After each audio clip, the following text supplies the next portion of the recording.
பாருங்கள், குளுக்கோஸ் பாட்டிலாம் மறுபடியும் கொண்டு வந்து கொட்டிட்டு போயிடறாங்க பாருங்கள். இதே தான் டெய்லியும் ஏதாவது ஒன்று கொட்டின்னு தான் இருக்காங்க பைபாஸ் ரோட்டில். ஆனால் பைபாஸ்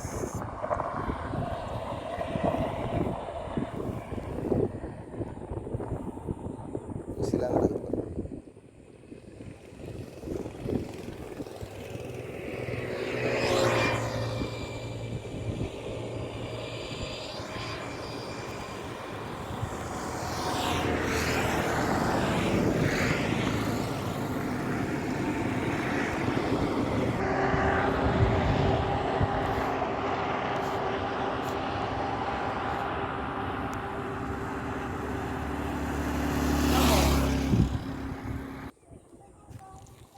பாருங்கள், இது அப்படியே மழை பெஞ்சிங்கன்னா தண்ணியில் அடிச்சுன்னு போயிட்டு விவசாய நிலத்தில் அந்த பயிரில் தான் போய் விடும்.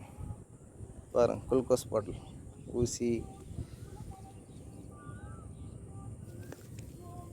அதான் யாரும் கேட்க மாட்றாங்க.